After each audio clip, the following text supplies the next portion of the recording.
Amigos míos, escúchenme bien porque lo que les voy a decir hoy puede cambiar completamente el rumbo de su vida.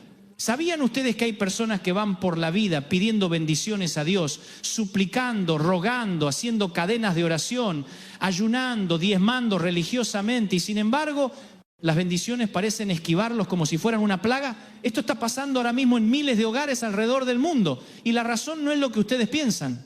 No es porque Dios no los ame, no es porque no sean dignos, es por algo mucho más sutil y peligroso que está operando desde las sombras de su propio corazón. Mírenme bien, queridos hermanos, porque después de décadas ministrando y viendo miles de testimonios, he descubierto que existe una actitud específica, una mentalidad tóxica que actúa como un repelente divino. Es como si tuviéramos un campo magnético invertido que rechaza todo lo bueno que Dios quiere darnos. Y lo más impactante de todo esto es que la mayoría de las personas ni siquiera se dan cuenta de que la tienen. Viven confundidos, frustrados, preguntándose por qué otros prosperan mientras ellos permanecen estancados. Pero hoy eso va a cambiar. Hoy vamos a desenmascarar esa actitud destructiva que ha estado saboteando sus bendiciones. Vamos a exponer al enemigo invisible que ha estado robándoles lo que por derecho divino les pertenece. Y no solo eso, sino que les voy a dar las herramientas exactas, el manual de instrucciones para revertir esta situación y posicionarse correctamente para recibir todo lo que Dios tiene preparado para ustedes. Permítanme comenzar con una pregunta que va a sacudir los cimientos de lo que creían saber sobre las bendiciones. ¿Qué pasa cuando alguien que dice amar a Dios, que va a la iglesia todos los domingos, que lee la Biblia religiosamente, que participa en todos los eventos de la congregación, sigue experimentando escasez, frustración y puertas cerradas? La respuesta tradicional que hemos escuchado durante años es: Dios tiene sus tiempos, todo obra para bien. Quizás no es la voluntad de Dios, pero yo les digo que eso es una excusa cómoda que nos impide enfrentar la verdad real. La verdad es que Dios ya derramó todas las bendiciones sobre nosotros. El problema no está en el cielo, el problema está aquí abajo. En nuestras mentes, en nuestros corazones, en las actitudes que hemos adoptado sin darnos cuenta. Imagínense por un momento que ustedes son un millonario generoso que quiere regalar dinero en la calle. Van caminando con billetes en la mano, buscando personas para bendecir. Pero se encuentran con alguien que constantemente les da la espalda, que camina en dirección opuesta, que tiene las manos ocupadas cargando basura. ¿Podrían darle el dinero a esa persona? Por supuesto que no. No porque no quieran, sino porque esa persona no está en posición de recibir. Esto mismo pasa con las bendiciones de Dios. Él está constantemente queriendo derramarnos favor, prosperidad, salud, paz, oportunidades, pero nosotros estamos caminando en dirección opuesta con nuestras actitudes tóxicas. Y aquí es donde la cosa se pone intensa, porque voy a mencionar actitudes específicas que muchos de ustedes van a reconocer en sus propias vidas. La primera actitud que aleja las bendiciones es lo que yo llamo la mentalidad de víctima crónica. Esta es la persona que siempre tiene una excusa, siempre tiene a alguien a quien culpar por su situación. Es que mi jefe no me valora, es que mi esposo no me apoya, es que mis hijos no me obedecen, es que el gobierno está en contra nuestra, es que la economía está mal. Siempre es culpa de alguien más. Esta actitud es como un campo de fuerza que repele las bendiciones, porque Dios no puede bendecir a alguien que se niega a tomar responsabilidad por su propia vida. ¿Saben por qué? Porque las bendiciones requieren colaboración. Dios no va a hacer por ustedes lo que ustedes pueden hacer por ustedes mismos. Él va a multiplicar sus esfuerzos, va a abrir puertas que ustedes no pueden abrir, va a crear oportunidades sobrenaturales, pero necesita que ustedes den el primer paso.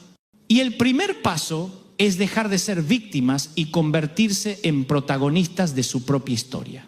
Recuerdo el caso de una mujer que vino a mí hace varios años, llevaba más de una década orando por un milagro financiero, diezmaba fielmente, ayunaba regularmente, participaba en todas las campañas de oración, pero seguía en bancarrota. Cuando conversamos más profundamente, descubrí que pasaba el día entero quejándose. Se quejaba del clima, del tráfico, de los precios, de la situación del país, de su trabajo, de su familia. Su lengua era como una manguera de negatividad. Le dije: hermana, usted está pidiendo bendiciones con una mano y rechazándolas con la otra. Su actitud de queja constante está creando un ambiente tóxico donde las bendiciones no pueden prosperar. La segunda actitud destructiva es lo que llamo la mentalidad de escasez espiritual. Esta es la creencia profunda de que no hay suficiente para todos.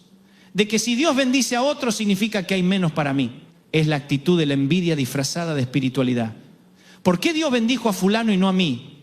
No es justo que ellos tengan tanto mientras yo tengo tan poco. Seguramente están haciendo algo malo para prosperar tanto. Esto es veneno puro. Esta actitud no solo aleja las bendiciones, sino que contamina el alma.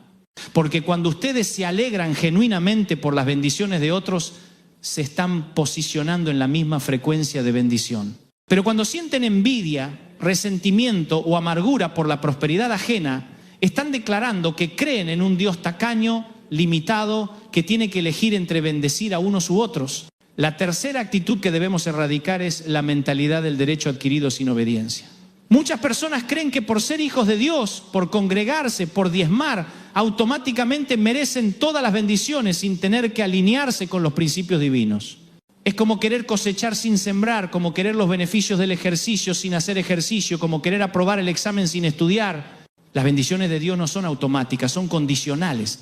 No condicionales en el sentido de que tengamos que ganárnoslas, sino condicionales en el sentido de que tenemos que posicionarnos correctamente para recibirlas. Es como la electricidad en su casa. La electricidad está disponible las 24 horas del día, pero si no conectan el aparato al enchufe, no van a tener luz. El problema no es la electricidad, el problema es la conexión. Permítanme compartirles algo que cambió mi perspectiva para siempre. Hace muchos años, cuando estaba pasando por una temporada muy difícil en mi ministerio, me reuní con un mentor espiritual. Le expliqué toda mi frustración, cómo había dado todo por el ministerio, cómo había sacrificado tiempo con mi familia, cómo había invertido cada peso que tenía. Y sin embargo, las puertas se cerraban una tras otra. Esperaba que me consolara, que me dijera que Dios tenía un plan perfecto y que solo tenía que esperar. En lugar de eso, me miró directamente a los ojos y me dijo: Dante, el problema no es Dios, el problema eres tú. Tienes una actitud de desesperación disfrazada de fe. Estás operando desde el miedo, no desde la confianza. Y el miedo repele las bendiciones como un imán repele otro imán del mismo polo. Sus palabras me golpearon como un martillo, pero tenía razón. Yo estaba tan concentrado en lo que no tenía, tan enfocado en los obstáculos, tan preocupado por el futuro, que había perdido la capacidad de ver las bendiciones que ya estaban operando en mi vida. Mi actitud de ansiedad y desesperación estaba creando un campo de energía negativa que alejaba exactamente lo que más necesitaba. Esa noche tomé una decisión radical. Decidí cambiar completamente mi actitud, no solo hacia las circunstancias externas, sino hacia Dios mismo. En lugar de rogarle como un mendigo desesperado, comencé a relacionarme con Él como un hijo confiado. En lugar de concentrarme en lo que me faltaba, comencé a agradecer por lo que ya tenía. En lugar de hablar constantemente de mis problemas, comencé a hablar constantemente de su fidelidad. Y aquí viene lo poderoso. En menos de 6 meses, mi situación cambió completamente. No porque Dios cambiara, sino porque yo cambié. No porque las circunstancias externas mejoraran mágicamente, sino porque mi nueva actitud me permitió ver oportunidades que siempre estuvieron ahí, pero que yo no podía percibir desde mi mentalidad anterior. Esto me lleva a la cuarta actitud destructiva, la mentalidad de la desconfianza hacia Dios. Muchas personas oran y piden, pero en el fondo de su corazón no creen realmente que Dios vaya a responder. Oran por costumbre, por tradición, por quedar bien, pero no tienen expectativa real de que algo va a cambiar. Es como pedirle direcciones a alguien y luego no seguir sus instrucciones porque no confían en que esa persona sepa realmente el camino. Esta desconfianza se manifiesta de muchas maneras sutiles. Se manifiesta cuando oramos por sanidad, pero seguimos hablando constantemente de la enfermedad. Se manifiesta cuando oramos por provisión, pero seguimos operando desde la escasez y el miedo. Se manifiesta cuando oramos por restauración en nuestras relaciones, pero seguimos actuando con resentimiento y amargura. La fe verdadera no es solo creer que Dios puede, es creer que Dios va a hacerlo y actuar en consecuencia. Es comenzar a vivir desde la respuesta antes de ver la respuesta. Es adoptar la actitud de alguien que ya fue bendecido, no de alguien que está esperando a ser bendecido. Déjenme darles un ejemplo práctico. Si ustedes oran por un mejor trabajo, la fe verdadera los llevaría a comenzar a prepararse para ese trabajo. Actualizarían su currículum, mejorarían sus habilidades, comenzarían a hacer contactos en la industria, se vestirían mejor, hablarían con más confianza. No estarían esperando pasivamente a que el trabajo aparezca mágicamente, sino que estarían colaborando activamente con Dios en la creación de ese milagro. Pero aquí es donde muchos fallan. Quieren las bendiciones sin la transformación. Quieren los resultados sin el proceso, quieren la cosecha sin la siembra. Y cuando no ven resultados inmediatos se frustran, se desaniman y adoptan una actitud de desilusión que aleja aún más las bendiciones. La quinta actitud que debemos abordar es la mentalidad del control obsesivo. Esta es la persona que quiere dictar exactamente cómo, cuándo y de qué manera Dios debe bendecirla. Dios, necesito exactamente 50,000 pesos antes del viernes. Dios, Quiero que mi ex regrese específicamente el próximo mes. Dios, necesito que mi jefe me promueva antes de que termine el año. Y cuando Dios no cumple con sus especificaciones exactas, se sienten decepcionados y abandonados. Pero Dios no es un empleado suyo. Él es su Padre Celestial que ve el panorama completo de su vida. A veces lo que ustedes creen que necesitan no es lo mejor para ustedes. A veces Dios tiene algo mejor preparado, pero ustedes están tan enfocados en su plan específico que no pueden ver las alternativas superiores que Él está ofreciendo. Recuerdo una pareja que vino a consejería porque habían estado orando durante 2 años por una casa específica en un barrio particular. Habían hecho todas las oraciones, todas las declaraciones, todos los ayunos posibles, pero el dueño se negaba a vender. Estaban amargados, frustrados, cuestionando la fidelidad de Dios. Cuando les pregunté por qué querían específicamente esa casa, me dieron razones muy superficiales. Les gustaba el jardín, estaba cerca de la escuela de sus hijos, era el barrio de sus sueños. 6 meses después me llamaron emocionados. Habían encontrado una casa mejor, en un barrio mejor, por menos dinero y con mejores oportunidades para sus hijos. Pero solo pudieron verla cuando dejaron de obsesionarse con su plan específico y se abrieron a las posibilidades que Dios tenía para ellos. La sexta actitud tóxica es la mentalidad de la queja constante. Ya mencioné esto brevemente, pero es tan importante que necesito profundizar. La queja es como un ácido que corroe todo lo bueno en nuestras vidas. Cuando nos quejamos constantemente, estamos declarando que Dios no está haciendo un buen trabajo en nuestras vidas. Estamos diciendo que sabemos mejor que Él cómo deberían ser las cosas. Pero más que eso, la queja crea un ambiente espiritual tóxico donde las bendiciones no pueden prosperar. Imagínense que tiene una planta hermosa, pero todos los días la riegan con agua contaminada. ¿Qué pasaría con esa planta? Se marchitaría y moriría, no porque no tenga potencial de crecer, sino porque el ambiente es tóxico. Nuestras palabras crean el ambiente espiritual de nuestras vidas. Cuando hablamos constantemente de problemas, de dificultades, de lo mal que están las cosas, estamos regando nuestra vida con agua contaminada. Estamos creando un clima espiritual donde es imposible que florezcan las bendiciones. Y aquí viene algo que va a impactar a muchos de ustedes. Si en este momento se están sintiendo convictos porque se reconocen en algunas de estas actitudes, esa convicción es una bendición en sí misma. Significa que el Espíritu Santo está trabajando en sus corazones, mostrándoles exactamente qué necesita cambiar para que su vida se alinee con las bendiciones que Dios tiene preparadas. No se sientan condenados, siéntanse esperanzados. Porque el diagnóstico correcto es el primer paso hacia la sanidad total. Durante años han estado luchando contra síntomas sin entender la causa raíz. Pero ahora que conocen la verdad, pueden hacer algo al respecto. Y antes de continuar, quiero pedirles un favor. Si este mensaje está tocando su corazón, si están reconociendo patrones en su vida que necesitan cambiar, por favor, suscríbanse a este canal. Necesito que más personas escuchen este mensaje. Hay millones de creyentes sinceros que están viviendo por debajo de sus privilegios divinos simplemente porque nadie les ha explicado estas verdades. Suscríbanse, compártanlo, porque juntos vamos a transformar la mentalidad de esta generación.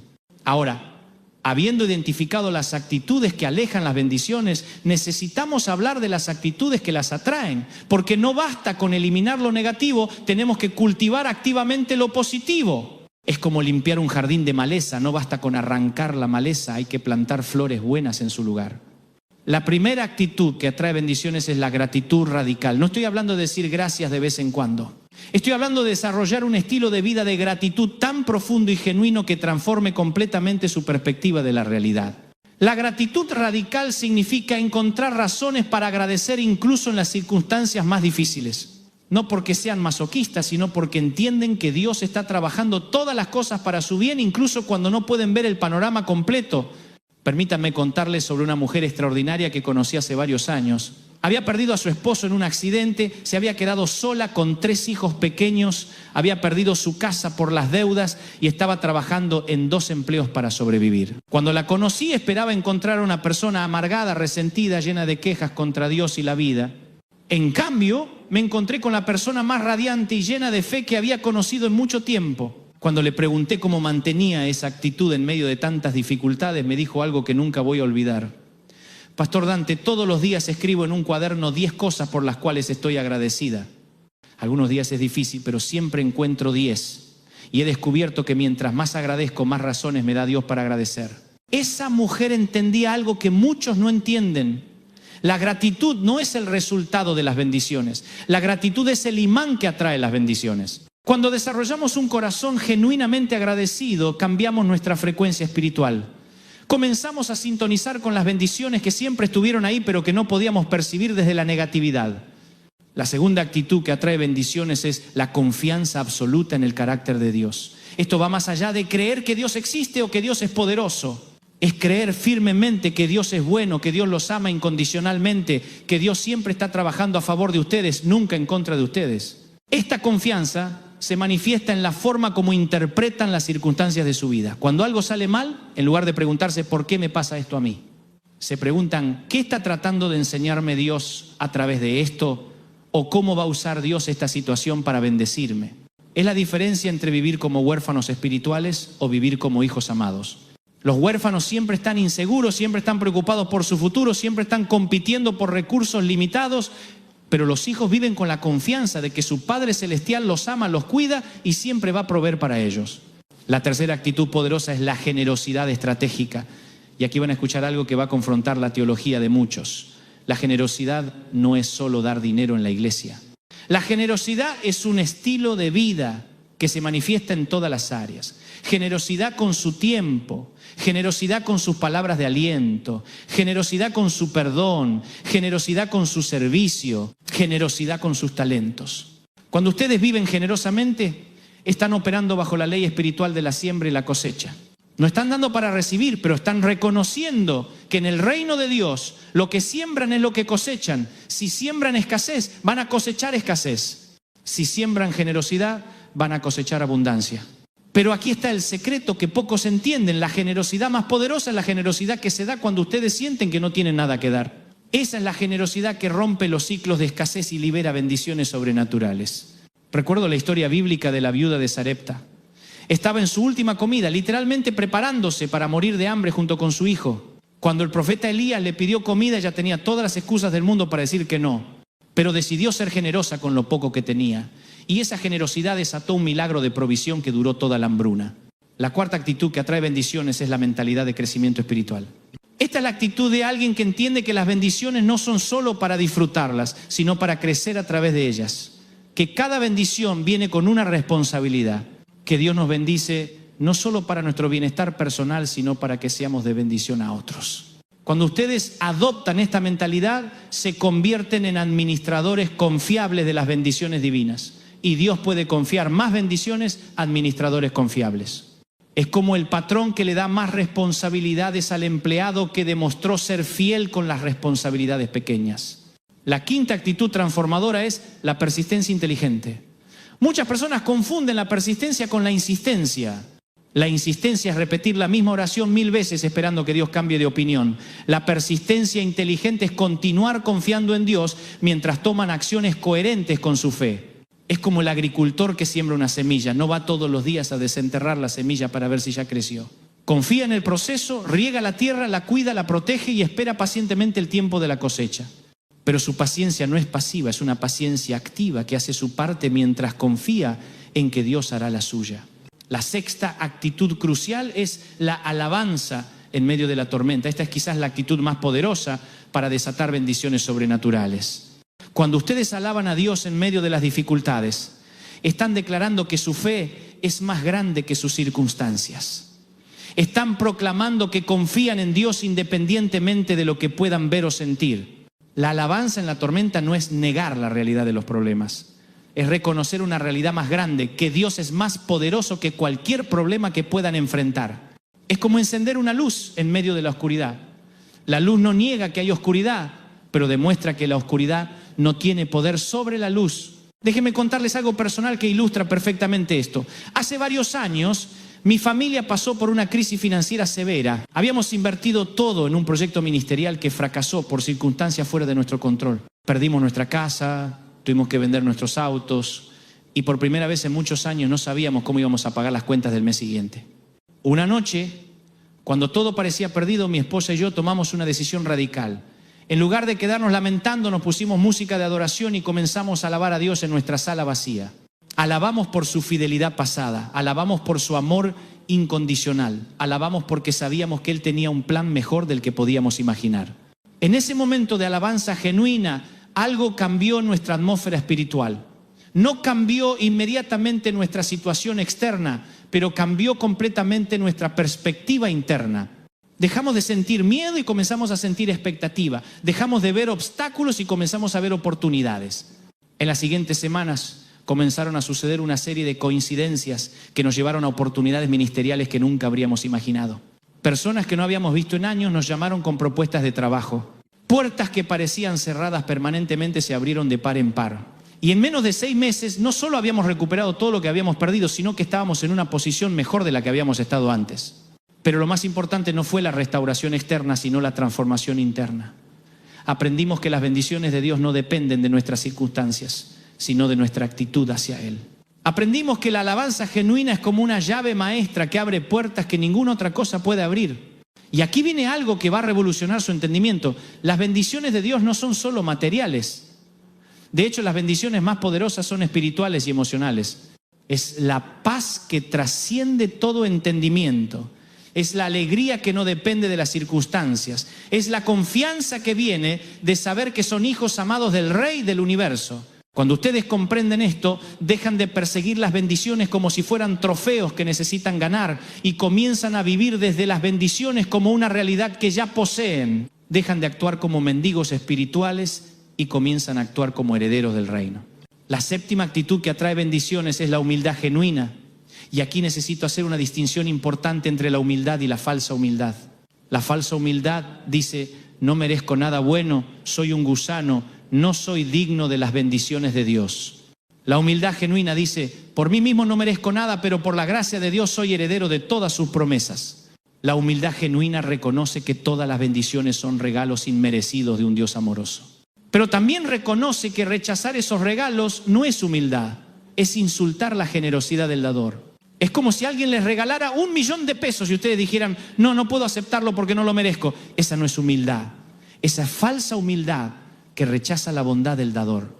La octava actitud transformadora es la mentalidad de reino. Esta es la comprensión de que ustedes no son ciudadanos de este mundo temporal, sino ciudadanos del reino eterno de Dios. Y como ciudadanos del reino, tienen derechos y privilegios que van más allá de las limitaciones de este mundo físico. La mentalidad de reino los libera de la mentalidad de escasez porque entienden que su padre es el dueño de todo el oro y toda la plata. Los libera de la mentalidad de víctima porque entienden que son más que vencedores a través de Cristo. Los libera de la mentalidad de miedo porque entienden que si Dios está con ustedes, nadie puede estar contra ustedes. Pero la mentalidad de reino también viene con responsabilidades. Como representantes del reino, ustedes tienen la responsabilidad de vivir de una manera que honre al Rey. Tienen la responsabilidad de ser luz en la oscuridad, sal en la tierra, esperanza en medio de la desesperación. La novena actitud poderosa es la expectativa activa. Esta es la actitud de alguien que vive cada día esperando que Dios haga algo maravilloso. No es una expectativa pasiva que se sienta a esperar que las bendiciones caigan del cielo, sino una expectativa activa. Activa que prepara el terreno para las bendiciones. Es como una mujer embarazada que espera a su bebé. Ella no se queda sentada esperando que el bebé aparezca mágicamente. Prepara el cuarto del bebé, compra la ropita, lee libros sobre crianza, se cuida físicamente, va a los controles médicos. Su expectativa es activa porque sabe que algo maravilloso va a suceder. Cuando ustedes viven con expectativa activa de las bendiciones de Dios, comienzan a prepararse para esas bendiciones. Si esperan un mejor trabajo, se capacitan. Si esperan una mejor relación, trabajan en convertirse en la persona que atraería esa relación. Si esperan mayor prosperidad, aprenden a administrar mejor lo que ya tienen. La décima actitud que atrae bendiciones es la mentalidad de propósito. Esta es la comprensión de que ustedes no están aquí por accidente. Que Dios los creó con un propósito específico, los dotó con talentos únicos y tiene un plan perfecto para sus vidas. Y las bendiciones de Dios están directamente conectadas con el cumplimiento de ese propósito. Cuando ustedes descubren y abrazan su propósito divino, las bendiciones comienzan a fluir naturalmente porque están alineados con la voluntad de Dios. Es como un río que fluye fácilmente cuando sigue su cauce natural, pero se estanca cuando trata de ir en contra de la corriente. Muchas personas están en frustraciones porque están tratando de forzar bendiciones en áreas que no están alineadas con su propósito divino. Es como tratar de usar una llave en la cerradura equivocada. No importa cuánta fuerza haga, no va a abrir porque no es la llave correcta para esa cerradura. Pero cuando descubren su propósito y comienzan a caminar en él, es como encontrar la llave correcta. Las puertas se abren fácilmente, las oportunidades aparecen naturalmente, las bendiciones fluyen sobrenaturalmente. Y aquí llegamos a un punto crucial en nuestro mensaje: el poder transformador del perdón. Una de las actitudes más destructivas que aleja las bendiciones es la falta de perdón. La amargura, el resentimiento, el deseo de venganza son como venenos que contaminan todo el sistema espiritual. Jesús fue muy claro sobre esto. Si no perdonamos a otros, nuestro Padre Celestial no nos perdonará a nosotros. Y si no somos perdonados, estamos bloqueados para recibir las bendiciones que Dios quiere darnos. Es como tener una cuenta bancaria congelada. El dinero está ahí, pero no pueden acceder a él hasta que resuelvan el problema legal. El perdón no es para beneficio de la persona que los lastimó. El perdón es para su propio beneficio espiritual y emocional. Cuando ustedes perdonan, no están diciendo que lo que hicieron estaba bien. Están diciendo que se niegan a permitir que esa ofensa controle su futuro, que se niegan a darle el poder de bloquear sus bendiciones. Recuerdo el caso de un hombre que había sido traicionado por su socio comercial, perdió todo su negocio, su reputación quedó manchada y durante años vivió consumido por la amargura. Vino a mí porque no entendía por qué Dios no le devolvía lo que había perdido. Había orado, había ayunado, había hecho todo lo que creía correcto, pero su vida seguía estancada. Cuando comenzamos a profundizar, descubrimos que pasaba horas cada día pensando en su ex socio, planeando mentalmente confrontaciones, imaginando escenarios de venganza. Su corazón estaba tan lleno de amargura que no había espacio para las bendiciones. Era como un vaso lleno de agua sucia. Hasta que no vaciara lo sucio, no podía llenarse de agua limpia. El proceso de perdón no fue fácil ni instantáneo. Tomó tiempo, oración y la decisión deliberada de soltar la ofensa día tras día. Pero cuando finalmente logró perdonar genuinamente, fue como si se hubiera quitado una mochila de 50 kilos que había estado cargando durante años. En los meses siguientes comenzó a recibir oportunidades de negocio que superaron con creces lo que había perdido. Pero permítame llevarlo más profundo en este tema del perdón, porque hay un aspecto que muchos pasan por alto: la necesidad de perdonarse a sí mismos. Muchas personas están bloqueadas para recibir bendiciones no por la falta de perdón hacia otros, sino por la falta de perdón hacia sí mismas. Se castigan eternamente por errores del pasado, por oportunidades perdidas, por decisiones equivocadas. Viven bajo una nube constante de condenación propia que repele las bendiciones como un paraguas repele la lluvia. Creen que merecen sufrir, que no tienen derecho a ser felices, que las bendiciones son para otros que no han cometido sus errores. Pero esto es una mentira del enemigo. Cuando Jesús murió en la cruz, no solo pagó por sus pecados futuros, sino también por todos sus errores pasados. No hay condenación para los que están en Cristo Jesús. Y si Dios los ha perdonado completamente, ¿quiénes son ustedes para no perdonarse a sí mismos? El autocastigo no es humildad, es orgullo disfrazado. Es decir, que sus errores son más grandes que la gracia de Dios, que su culpa es más poderosa que su perdón. Es poner su juicio por encima del juicio divino. Ahora quiero hablarles sobre algo que va a sacudir los cimientos de su teología tradicional: la importancia de las palabras que salen de su boca. Muchos creyentes subestiman el poder creativo de sus palabras, pero la Biblia es clara: la muerte y la vida están en poder de la lengua. Sus palabras no son solo sonidos que salen de su boca, son fuerzas espirituales que moldean su realidad. Cuando ustedes hablan constantemente de escasez, están creando una atmósfera de escasez.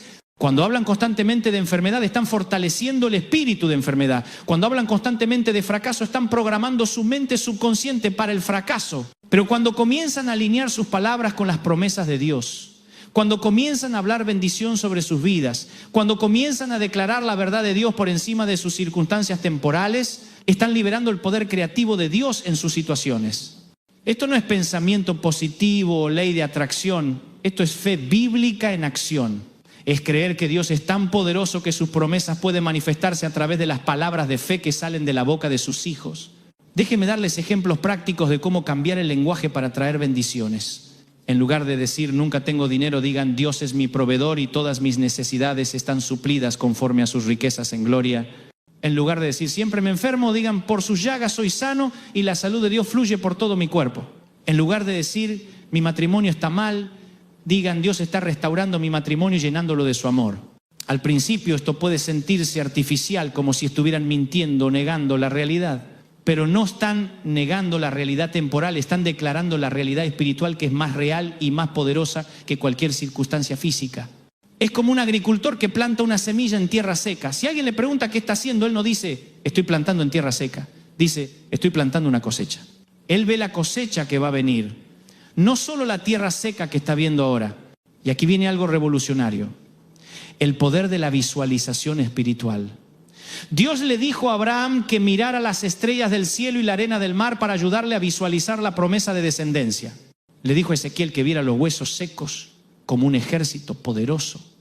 La visualización no es una técnica de la nueva era, es un principio bíblico. Cuando ustedes pueden ver en su mente las bendiciones que Dios ha prometido, cuando pueden imaginarse viviendo en la plenitud de esas promesas, están activando la fe en una dimensión más profunda.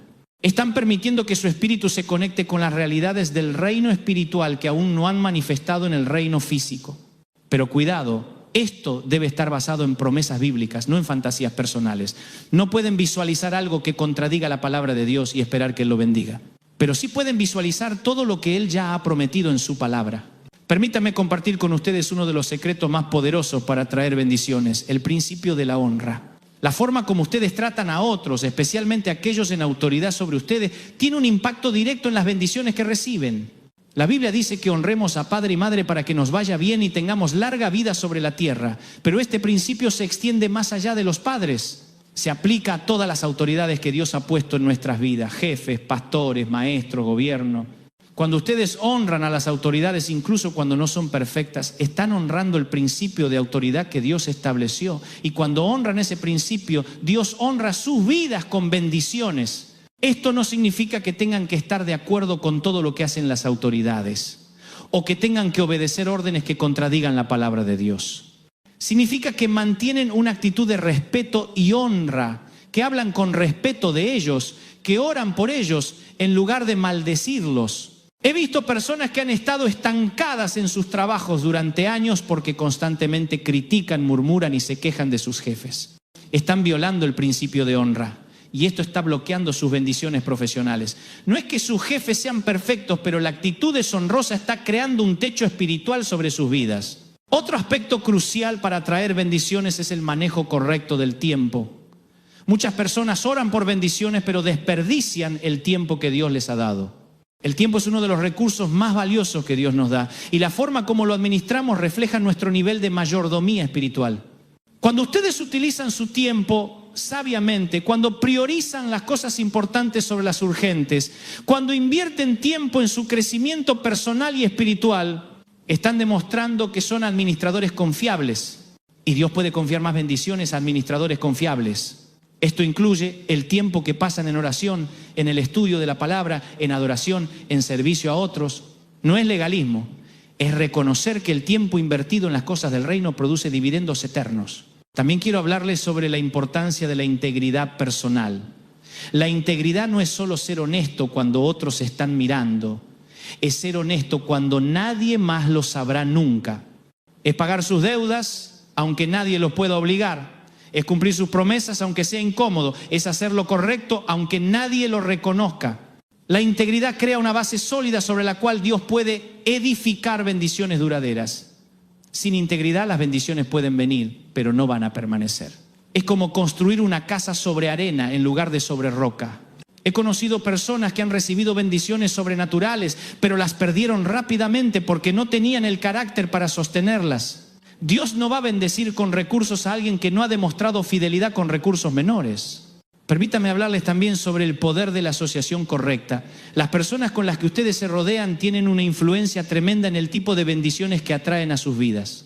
Si se rodean de personas negativas, quejonas, que constantemente hablan de escasez y fracaso, esa mentalidad va a contaminar su propia perspectiva. Pero si se rodean conscientemente de personas de fe, personas que hablan bendición, personas que están creciendo y prosperando en las cosas de Dios, esa mentalidad positiva va a elevar su propia fe y expectativa. Esto no significa que tengan que abandonar a todos sus amigos no creyentes, pero sí significa que necesitan ser muy intencionales sobre quiénes son sus consejeros más cercanos, quiénes tienen influencia en sus decisiones importantes, quiénes están hablando en sus oídos durante los momentos más vulnerables.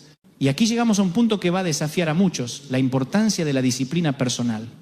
Las bendiciones de Dios no eliminan la necesidad de disciplina, la amplifican. Cuando Dios bendice a una persona indisciplinada, esas bendiciones pueden convertirse en maldiciones porque la persona no tiene el carácter para manejarlas correctamente. La disciplina se manifiesta en todas las áreas. Disciplina financiera para administrar bien los recursos. Disciplina física para cuidar el templo del Espíritu Santo. Disciplina emocional para no dejarse llevar por impulsos destructivos. Disciplina espiritual para mantener la conexión con Dios. Cuando ustedes desarrollan disciplina en las áreas pequeñas, están preparándose para bendiciones más grandes. Es como un atleta que se entrena diariamente, no se entrena para los entrenamientos, se entrena para la competencia. También necesitamos hablar sobre el rol de la paciencia en el proceso de las bendiciones. Vivimos en una cultura de gratificación instantánea, donde queremos todo inmediatamente, pero las bendiciones más poderosas y duraderas toman tiempo para desarrollarse. Es como un árbol frutal. Puede tomar años antes de que produzca fruto, pero cuando finalmente lo hace, puede seguir produciendo durante décadas. Las bendiciones instantáneas son como flores, hermosas pero temporales. Las bendiciones que toman tiempo en desarrollarse son como árboles, duraderas y que siguen dando fruto. La paciencia no es pasividad, es la capacidad de seguir haciendo lo correcto mientras esperan que se manifiesten los resultados. Es seguir sembrando aunque la cosecha se tarde. Es seguir adorando aunque el milagro no haya llegado. Es seguir creyendo aunque las circunstancias parezcan contradecir las promesas. Y déjeme ser muy específico sobre algo que está afectando a muchas familias: el impacto de la bendición en las relaciones. Cuando Dios comienza a bendecir sus vidas, puede crear tensión en relaciones que no estaban preparadas para esa bendición. Algunos familiares o amigos pueden sentir envidia, pueden comenzar a tratarlos diferente, pueden incluso tratar de sabotear sus bendiciones consciente o inconscientemente. Es crucial que mantengan un corazón humilde y generoso, pero también que establezcan límites saludables para proteger las bendiciones que Dios les ha dado. No permitan que la culpa o la presión social los lleve a tomar decisiones financieras o personales que comprometan las bendiciones que Dios les ha confiado. Pueden ser generosos sin ser tontos, pueden ser amorosos sin ser codependientes. Ahora quiero dirigirme específicamente a aquellos que han estado esperando bendiciones durante mucho tiempo y están comenzando a desanimarse. Quiero que entiendan que el tiempo de espera no es tiempo perdido si lo usan correctamente. Durante el tiempo de espera, Dios está preparando tres cosas. Está preparándolos a ustedes para la bendición, está preparando la bendición para ustedes y está preparando las circunstancias para que la bendición pueda manifestarse de la manera más perfecta.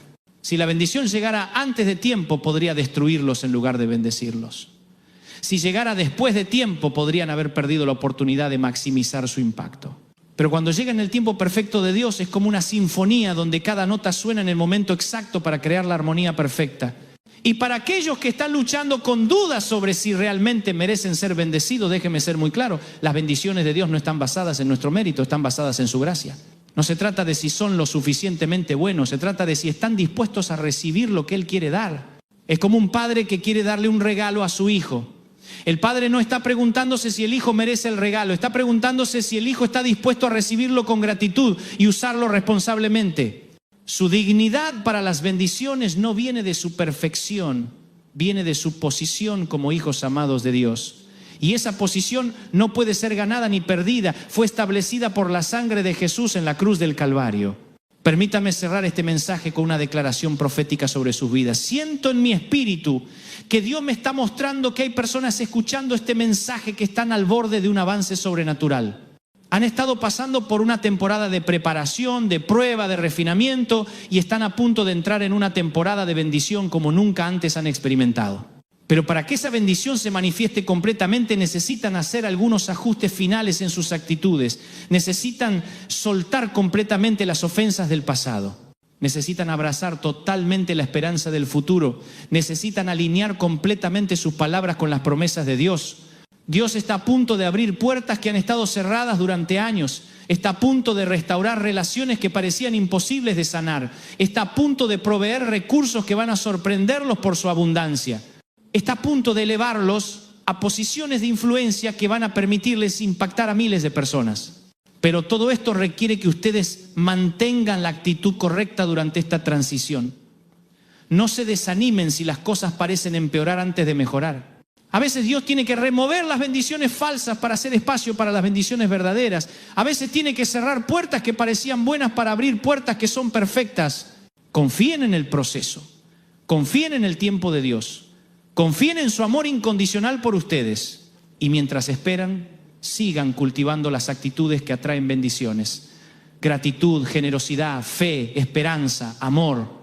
Recuerden que ustedes no están persiguiendo las bendiciones los están persiguiendo a ustedes. Su trabajo no es convencer a Dios de que los bendiga.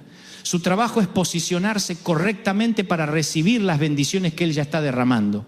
Y antes de terminar, quiero hacer un llamado final a aquellos que todavía no han entregado completamente sus vidas a Jesucristo. Todas las bendiciones que hemos hablado hoy están disponibles solo a través de una relación personal con Él. Él es la puerta a todas las promesas de Dios. Él es el camino a la vida abundante que Dios quiere que experimenten. Si en este momento sienten el llamado del Espíritu Santo en sus corazones, no lo pospongan. No hay bendición más grande que la salvación, no hay regalo más valioso que la vida eterna, no hay privilegio más alto que ser llamados hijos de Dios. Así que los invito a que hagan esta oración conmigo. Señor Jesús, reconozco que soy pecador y que necesito tu perdón. Creo que moriste en la cruz por mis pecados y que resucitaste al tercer día. Te entrego mi vida completamente y te acepto como mi Señor y Salvador personal. Ven a vivir en mi corazón y transforma mi vida para tu gloria. Amén. Si hicieron esa oración con sinceridad, acaban de tomar la decisión más importante de sus vidas. Acaban de abrir la puerta a una vida de bendiciones que va más allá de todo lo que pueden imaginar. Y para todos ustedes que han estado en este viaje conmigo durante este mensaje, quiero pedirles que no dejen que estas verdades se queden solo en información. Conviertan esta información en transformación. Tomen decisiones específicas sobre qué actitudes van a cambiar. ¿Qué palabras van a empezar a hablar? ¿Qué acciones van a empezar a tomar? Escriban estas verdades, mediten en ellas, compártanlas con otros, porque la bendición más grande que pueden recibir es convertirse en una bendición para otros. Y cuando viven con ese propósito, las bendiciones de Dios fluyen a través de ustedes como un río que nunca se seca. Si este mensaje ha impactado su vida, si han sentido la convicción del Espíritu Santo, si han tomado decisiones que van a cambiar su futuro, quiero que se suscriban a este canal. Hay mucho más que Dios quiere enseñarles, mucho más que quiere revelarles sobre su corazón para sus vidas. No dejen que este momento de inspiración se convierta en un recuerdo lejano. Hagan algo con lo que han recibido hoy. Su futuro bendecido está esperando que tomen la decisión de caminar en las actitudes que atraen las bendiciones de Dios. Que Dios los bendiga abundantemente y que sus vidas sean un testimonio del poder transformador de su amor. Pero antes de despedirme, siento que el Espíritu Santo me está impulsando a compartir algo más. Algo que puede ser el elemento final que algunos de ustedes necesitan para desbloquear completamente las bendiciones que han estado esperando. Y es esto, el poder de la adoración íntima y personal. Muchas personas adoran a Dios cuando están en la iglesia, cantan las canciones, levantan las manos, participan en la adoración corporativa. Pero la adoración que realmente atrae bendiciones sobrenaturales es la adoración que nadie ve. La adoración en la intimidad de su cuarto. La adoración cuando no hay música, cuando no hay multitud, cuando es solo usted y Dios. Esta adoración íntima es como una llave secreta que abre dimensiones de bendición que muchos nunca experimentan. Porque en esos momentos de intimidad genuina con Dios, ustedes se conectan con su corazón de una manera que va más allá de las palabras, más allá de la fórmula, más allá de las tradiciones religiosas. David entendía esto perfectamente. Él adoraba a Dios cuando estaba solo en el campo cuidando ovejas. No había congregación, no había músicos profesionales, no había luces de colores. Era solo él, su arpa rudimentaria y el corazón de Dios. Y esa adoración íntima fue lo que lo preparó para ser rey, lo que lo estableció como el hombre conforme al corazón de Dios. Cuando ustedes desarrollan esta intimidad con Dios a través de la adoración personal, algo sobrenatural comienza a suceder. Comienzan a conocer su voz de una manera más clara. Comienzan a entender sus tiempos de una manera más precisa. Comienzan a discernir su voluntad de una manera más acertada. Y esta intimidad los posiciona para recibir bendiciones que van más allá de lo material. Comienzan a recibir revelación divina que los guía a oportunidades que otros no pueden ver. Comienzan a recibir sabiduría sobrenatural que los ayuda a tomar decisiones correctas en momentos críticos. Comienzan a recibir favor divino que abre puertas que humanamente eran imposibles de abrir. Permítanme ser específico sobre cómo cultivar esta adoración íntima. No se trata de técnicas complicadas o rituales elaborados. Se trata de apartar tiempo cada día, preferiblemente temprano en la mañana cuando su mente está clara y su corazón está disponible, para simplemente estar en la presencia de Dios. Comiencen con gratitud, agradézcanle por las bendiciones obvias, por estar vivo, por tener salud, por tener familia, por tener techo, por tener comida, pero luego vayan más profundo. Agradézcanle por las bendiciones que aún no pueden ver, pero que saben que están en camino. Agradézcanle por su fidelidad en el pasado que les da confianza para el futuro. Después de la gratitud, entren en alabanza. No necesitan música, aunque pueden usar música si les ayuda. Simplemente hablen palabras de alabanza por quien Él es, no solo por lo que hace. Alábenlo por su santidad, por su amor, por su poder, por su sabiduría, por su misericordia. Y luego, y esto es crucial, simplemente quédense en silencio en su presencia, no pidiendo nada, no diciendo nada, solo estando con Él como un hijo que se acurruca en los brazos de su padre. En esos momentos de silencio, Dios puede hablar a su corazón de maneras que cambiarán completamente su perspectiva. He visto personas que han luchado durante años con decisiones importantes y en un momento de adoración íntima recibieron claridad total sobre qué camino tomar. He visto personas que han estado orando por avances financieros durante meses y en un momento de adoración genuina recibieron ideas de negocio que los llevaron a la prosperidad. Pero más importante que las bendiciones externas que puedan recibir, la adoración íntima los transforma internamente. Los conecta con la fuente de toda bendición de una manera tan profunda que ya no dependen de las circunstancias externas para su gozo y paz. Y aquí quiero dirigirme específicamente a aquellos que sienten que han cometido errores tan grandes que Dios ya no los puede usar o bendecir. Quiero que sepan que la adoración íntima es especialmente poderosa para aquellos que vienen con corazones quebrantados y espíritus conturbados. Dios no desprecia el corazón quebrantado y contrito. De hecho, esos son los corazones que Él más busca, porque son los que más pueden apreciar su gracia y misericordia. Cuando ustedes vienen a Él en adoración íntima, reconociendo sus faltas, pero confiando en su amor incondicional, están posicionándose para experimentar restauración a niveles que nunca imaginaron posibles. También quiero hablar a aquellos que sienten que su situación es tan complicada, tan enredada, que ni siquiera Dios puede solucionarla. Permítanme recordarles que nuestro Dios es especialista en situaciones imposibles. Él se especializa en convertir valles de huesos secos en ejércitos poderosos, en abrir caminos en medio del mar, en hacer que el sol se detenga cuando es necesario.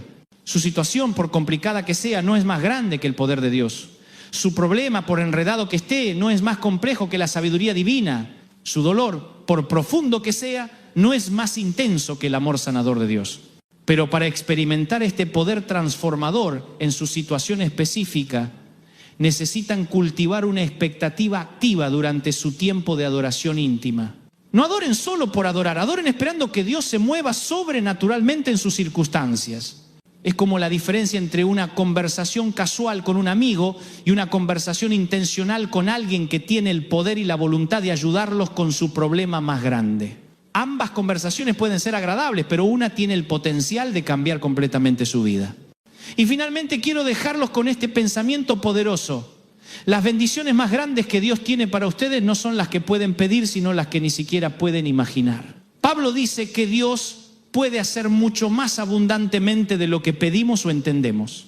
Esto significa que sus oraciones más audaces, sus sueños más grandes, sus expectativas más altas son solo una fracción de lo que Dios realmente quiere hacer en sus vidas. Él tiene bendiciones preparadas para ustedes que van más allá de su capacidad actual de comprensión. Pero para acceder a esas bendiciones que van más allá de su imaginación, necesitan cultivar una fe que vaya más allá de su comprensión. Necesitan adorar a un Dios que es más grande que sus problemas, más poderoso que sus limitaciones, más amoroso que sus miedos. Así que los desafío a comenzar mañana mismo. Aparten al menos 30 minutos cada día para la adoración íntima, no como una obligación religiosa, sino como una cita de amor con su Padre Celestial. Vean qué sucede en su vida cuando hagan de esto una prioridad no negociable. Y cuando comiencen a experimentar las bendiciones que fluyen de esta intimidad con Dios, no se olviden de compartir su testimonio. Porque su testimonio puede ser la llave que libere las bendiciones de otra persona. Su historia de transformación puede ser la esperanza que alguien más necesita para no rendirse. Hasta la próxima, mis queridos hermanos. Sigan brillando para su gloria. Es que cuando uno tiene pasados tan despreciables y antecedentes tan deteriorados y nos ofrecen la bondad poco familiar del amor, tendemos a retroceder, a retrotraernos, a escaparnos. Es lo que suele suceder cuando se predica sobre la gracia de Dios. Siempre hay gente que dice, yo sufrí demasiado y tú me dices que el Señor me perdona las veces que sea. No, aquí hay trampa. Echa la ley, echa la trampa. Y cuando la limosna es grande, hasta el santo desconfía. Entonces hay gente que no puede aceptar la gracia, prefiere la religión, acepta mucho más, razona mucho más, bueno, cometí este pecado, una caminata hasta la Virgen o de rodillas hasta no sé dónde, o si está en una iglesia protestante le dice a sentarse en el banco hasta que dé frutos. Eso lo entendemos más. Cuando Dios dice, no, solo arrepiéntete y ya. Decimos, no, ¿qué pasó? ¿Qué pasó? ¿Dónde está la trampa? No hay trampa. Pero nos parece poco familiar ese amor. Decimos, ¿y por qué? Esa es la triste consecuencia de tener baja autoestima. Gomer, a pesar de todo lo que tiene, comienza a alejarse de Oseas. Al principio no se notaba, pero de poco a poco se fue deslizando, se fueron desconectando, hasta que fue tarde. Ella volvía después de hora a casa, se quedaba con alguna excusa en algún otro sitio, no regresaba de hacer las compras sino hasta horas después. Él notó que ella volvía a tener una mirada distante. Sabía Oseas que la última vez que la abrazó, ella estaba gélida, fría. Y él pensó que había percibido en ella el olor de otro hombre, pero no se lo permitió creer. Dijo, no, después de que yo invertí tanto amor, que ella me sea infiel y me falte el respeto, no. A ningún hombre le gusta pensar que su amor no es suficiente. Pero poco a poco ella parecía como más incómoda en un lugar cómodo, que es lo que nos empieza a pasar a nosotros cuando empezamos a ser infieles a Dios, que estamos en un lugar cómodo, pero cada vez nos sentimos más incómodos hasta que un día dejamos de congregarnos y decimos, ¿pero por qué? Y porque la infidelidad, o sea, la fidelidad de Dios no correspondida y nuestra infidelidad hacia Él hace que se genere una incomodidad. Y esto suele suceder cuando tenemos un pasado disfuncional, que lo primero que pensamos es que no somos dignos de ser amados. No estoy justificando a Gomer, digo que es muy probable que ella dijera, yo no me merezco esto, Oseas se merece una mujer mejor. Al menos una mujer que le dé hijos legítimos. La cosa es que finalmente Oseas llega un día a casa y Gomer ya no estaba. Su ropa todavía estaba en el armario, sus pertenencias estaban en el tocador. Todo estaba en su sitio, pero ella se había ido. Ella estaba encadenada a su pasado como un animal abusado, atrapado en la parte trasera de la casa. De algún modo, Oseas presiente dónde puede estar ella, pero le cuesta asimilarlo, creerlo, no lo puede procesar. Entonces Dios le habla y le dice, yo quiero que vuelvas a la zona roja, busques al proxeneta de Gomer, el que la está haciendo trabajar de vuelta, la compres y la traiga de nuevo a casa. Eso sí que es duro. Dios me dijo, ay, te quiero ver.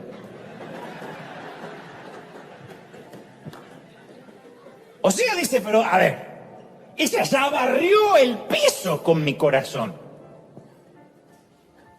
Y Señor, para serte sincero, si ella rompe mi corazón por segunda vez, yo no lo voy a tolerar.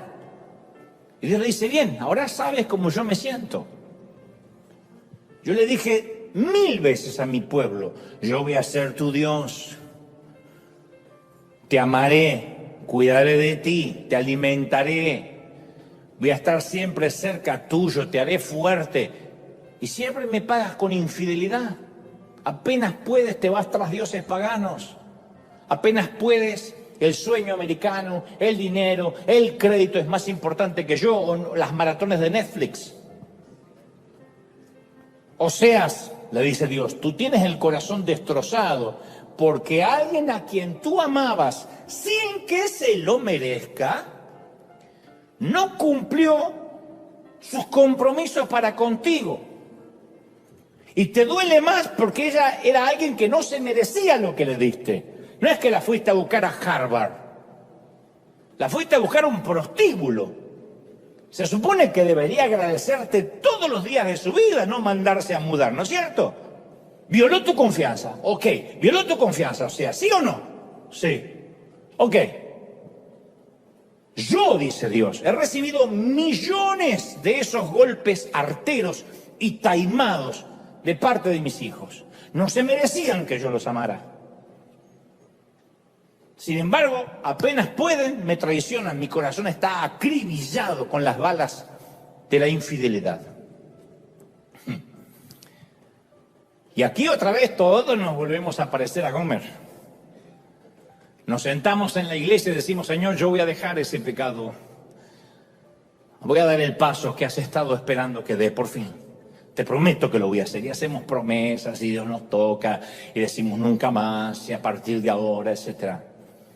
Luego el tiempo pasa, semanas o meses más tarde, nos damos cuenta de que no hemos dejado de hacer lo que dijimos que no haríamos y no hemos empezado a hacer lo que prometimos que haríamos.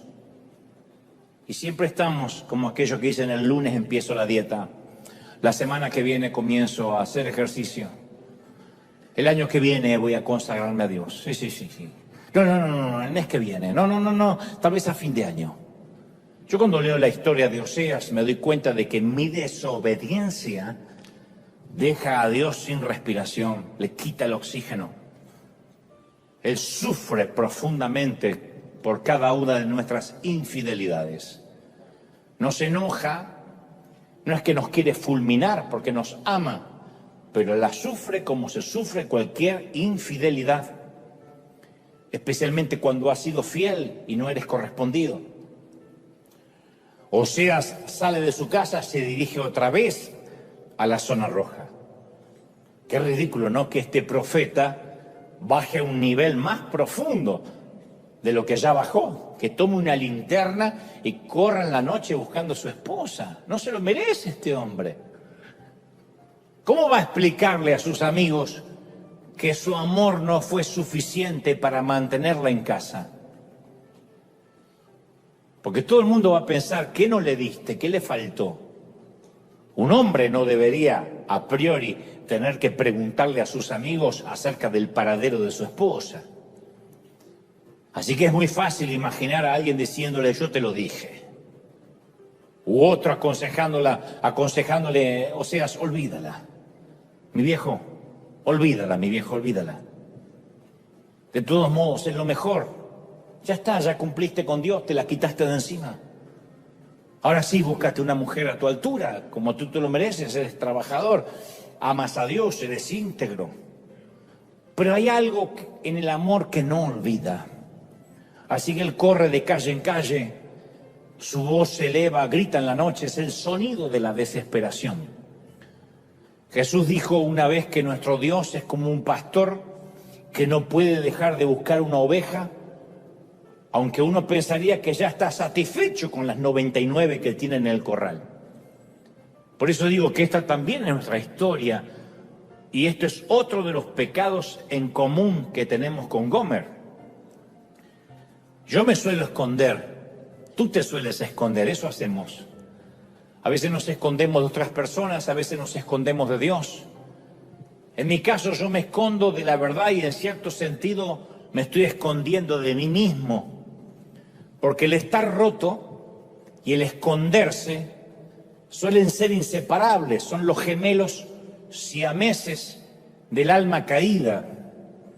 Hay un famoso actor que todo el mundo conoce, ustedes también, pero no procede que diga quién, que me dice, yo me hice un actor famoso y he hecho novelas que han dado la vuelta al mundo porque soy un alma rota. Y le dije, ¿qué tiene que ver que estés roto con el histrionismo de la actuación? Y me dice, es que las almas rotas tenemos que escondernos. ¿Y qué mejor escondite que detrás de un personaje? Así que cuando me dicen que haga un personaje, yo, detrás de ese personaje ya no soy yo. Soy el narcotraficante, soy el galán, pero me escondo. Así que es mi manera de hacerme ver sin que realmente nadie llegue hasta quien soy. En mi caso, lo irónico es que me escondo porque temo que si se sabe la verdad acerca de mí, no me van a amar. Esa es la razón por la cual nos escondemos. Pero lo que está escondido no puede amarse. Solo se me puede amar en la medida que se me conozca. Lo demás es un impacto. De lejos uno puede impactar, de cerca uno afecta. Y para afectar uno tiene que dejarse ver. Y cuando uno se deja ver, ¿es amado o no? Pero lo cierto es que solo se puede amar por completo si se conoce a alguien por completo. Entonces, cuando yo escondo cosas de mí, estoy tratando de convencer a la humanidad que yo soy mejor de lo que soy. Por eso la autenticidad escasea tanto. Por eso no hay políticos auténticos, pastores auténticos, curas auténticos, rabinos auténticos, artistas auténticos. La autenticidad escasea. Porque si somos buenos escondiendo, tal vez no salgamos con la nuestra. Entonces la otra persona me puede expresar amor, pero siempre yo voy a escuchar una voz dentro de mí que dice, si supiera la verdad acerca de mí, si pudiera mirar los lugares escondidos de mi alma, no me amaría. Entonces lo que hacemos, lo más sencillo, es generar un avatar, una versión edulcorada de nosotros. Y como si fueran los filtros de Instagram, vamos por la vida con filtros. Es como la mujer que se viste todos los días con fajas, rellenos en el busto, vestidos apretados, rellenos en los glúteos, medias que ocultan la celulitis, cantidades industriales de maquillaje. Yo te puedo asegurar que es una mujer que coqueteará mucho, pero nunca va a intimar con nadie. Ni menos va a dejar que la amen. Porque piensan, si me vieran desnuda se van a espantar. Pero entonces cuando pasa eso, aman a la persona que creen que eres. No aman al verdadero yo, porque en realidad no te conocen. Aman todo lo que rodea, el envoltorio, el packaging. ¿Alguna vez hiciste algo, no tienes que decir amén, espero, pero hiciste algo tan perverso, tan horrendo, que te perdiste el respeto a ti mismo? Y dices, es tan perverso que ni cuando le quiero pedir perdón a Dios lo quiero repetir verbalmente, no lo quiero articular. ¿Alguna vez tuviste una mancha de culpa que el tiempo parece que no puede borrar y siempre parece que cuando tienes un éxito te va bien? Hay como una herida donde se drenan. Esa alegría se termina por diluir por esa culpa, que como dijo alguien, la culpa es un derroche de los sentimientos, porque no deja nada. Pero hay gente aquí que ha llevado una culpa por años. Yo sé que hay gente y personas que ahora dicen, sabes, yo tengo escondido en mi armario, detrás de abrigos y trajes, un esqueleto secreto del cual te avergüenzas. Todos tenemos esqueletos, solo que algunos los ocultan más que otros. Pero no es intencional. No hay nadie que diga voy a vivir con la culpa de algo escondido. Es la triste consecuencia de demasiados secretos no confesados, enterrados, sin resolver, de cosas bajo el tapete. ¿Será posible que Dios pueda amarnos a pesar de todo eso? Bueno, hay que seguir con la historia entonces. Yo no sé cómo fue la propuesta de Oseas, ni el plan de conquista, porque la Biblia no lo revela, pero es probable que Oseas se haya acercado a la barra del bar del burdel y ella, viendo a un potencial cliente, quizá le preguntó si acaso le invitaba un trago. El hombre no está familiarizado con este tipo de transacciones, así que va al grano, quiere irse de ahí lo más rápido posible y le ofrece casamiento. Le pregunta si le gustaría salir de este ambiente sórdido y transformarse en su mujer. Creo que Gomer estalla en carcajadas.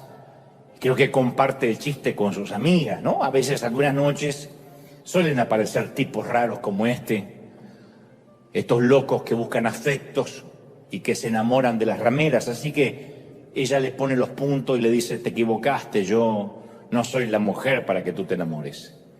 Pero Oseas mantiene la propuesta, no se inmuta por las risas de las chicas del burdel. Y Gomer se percata que este tipo, número uno, está hablando en serio. Segundo, no pertenece a este lugar. No ha ingerido una sola gota de alcohol. Está completamente sobrio y parece que sabe lo que está diciendo. Así que yo creo que de algún modo, al darse cuenta que no se trata de una broma, de mal gusto, de una cámara oculta, la mujer se sonroja y vuelve a salir de su interior aquella niña que ya no se sonrojaba más. Esa niña que alguna vez soñó con una boda, con un enorme pastel, un vestido blanco, eso vuelve a surgir y sale a la superficie. La cosa es que finalmente Gomer se casa con Oseas. ¿Cómo puedes esperar un matrimonio santo con alguien que no lo es? Esa es la gran pregunta, ¿no? No obstante, Oseas la hace su esposa. Le dio su apellido, le cedió el beneficio de su legado, de su herencia, envolvió con un manto de integridad sus hombros maltratados, sacó de su piel el olor pútrido de la lujuria de otros hombres. Solo el amor puede hacer olvidar el abuso. Yo creo que el abuso solo se puede olvidar cuando realmente te aman de verdad. La sacó de las calles, la metió en su casa, le dio un hogar, besó el dolor y las cicatrices de las cosas vergonzosas que ella hizo. Nunca se las contó a nadie. Interpreto de que tampoco le preguntó nada a ella de su pasado.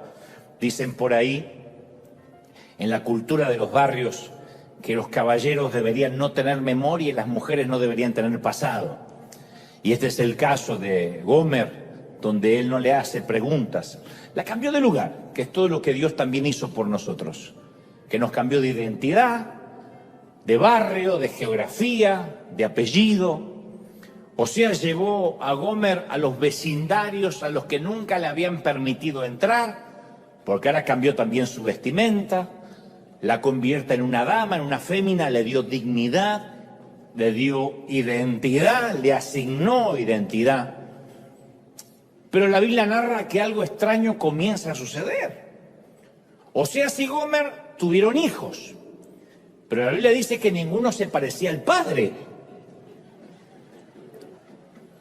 No hace falta tener mucho discernimiento para entender lo que está pasando, ¿no?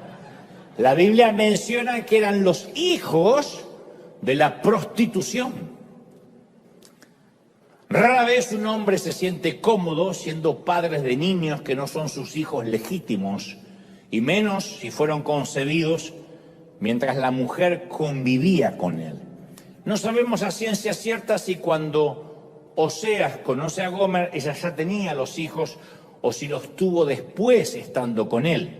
Hay de los que opinan lo segundo, hay de los que opinan lo primero, pero Gomer amamantó a esos niños bastardos en la casa de Oseas. Como sea, los alimentaba, los vestía, no se parecían a él. En cambio, se parecían a otros tipos del vecindario. Y este es otro de los pecados que compartimos la mayoría antes que sigamos disociándonos de Gomer. Dios es tan bueno que incluso cuida de aquellos vástagos que traemos a casa, pero de los cuales Él no es el Padre. ¿Cuántos proyectos concebimos que no nacieron nunca en el corazón de Dios y sin embargo Dios nos amó tanto que nos proveyó el sustento? Hagan memoria, para los que dicen, ay, ahora sí no me identifico con Gomer. ¿Cuántos hijos ilegítimos hemos traído a nuestra vida?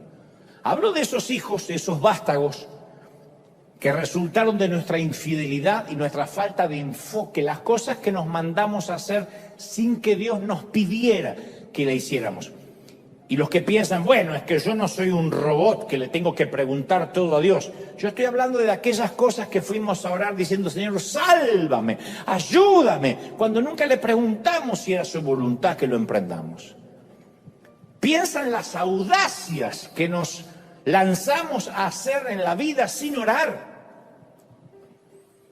No hablo necesariamente, que también es una audacia cuando lo hacemos sin orar, de casarte, de cambiar de universidad, de abandonar un trabajo. Hablo de esos proyectos a veces faraónicos que nos metemos, que se parecen más al sueño americano que al designio de Dios. Las veces que empezamos algo, y esto es un patrimonio muy evangélico, excusado en la frase Dios me dijo, y nadie nos puede debatir. Ay, a mí me revienta el Dios me dijo. No porque no creas que Dios pueda decir, sino cuando veo a alguien y dice Dios me dijo, y ya no le puedes debatir más nada. ¿Qué te dijo Dios, desgraciado? Dios me dijo que no trabaje más. Con esa cara Dios te dijo, y sí. Yo digo siempre que valoro mucho a aquel que dice, mira, tengo una corazonada. Me gustaría irme de esta congregación, por ejemplo. Me gustaría salir de este empleo. Me gustaría mudarme. Creo que bien podría ser un plan de Dios, pero lo estoy orando. Pero aquel que te dice, Dios me dijo, como que Dios le habló en una voz audible, o tuve un sueño. Claro, se comió 8 burritos al pastor, se fue a la cama. Va a soñar con las suegras y el apocalipsis y la bestia. Piensa en las audacias que hicimos sin que Dios nos diga. Esos son los hijos que nacieron de nuestra carne. Y que Dios sustentó en su misericordia. Porque no tenemos un Dios que nos dice, hiciste esto sin consultarme, ahora vas a pagar. Dios nos sustentó. Yo tengo una lista de cosas que hoy me doy cuenta que no estoy seguro si Dios me haya enviado a hacerlas, pero yo tenía intenciones y Dios me sustentó. Dios sostuvo esos hijos que nacieron por mi falta de enfoque, por mi infidelidad. Muchísima gente ha emprendido cosas, se ha mudado, ha tomado decisiones serias, se ha casado, se ha divorciado, ha tenido hijos, ha dejado de tenerlos, en nombre de Dios. Diciendo, Dios me dijo, Dios me lo mostró, Dios no mostró nada. Es algo que quiso hacer. Porque generalmente cuando Dios nos dice algo, por lo general, es algo que no queremos hacer. Cuando Dios nos manda a hacer algo, cuando un llamado es de Él, por lo general nos da pánico, miedo. Yo no veo, insisto, a Moisés diciendo, desafiar al faraón me encanta, siempre soñé con eso.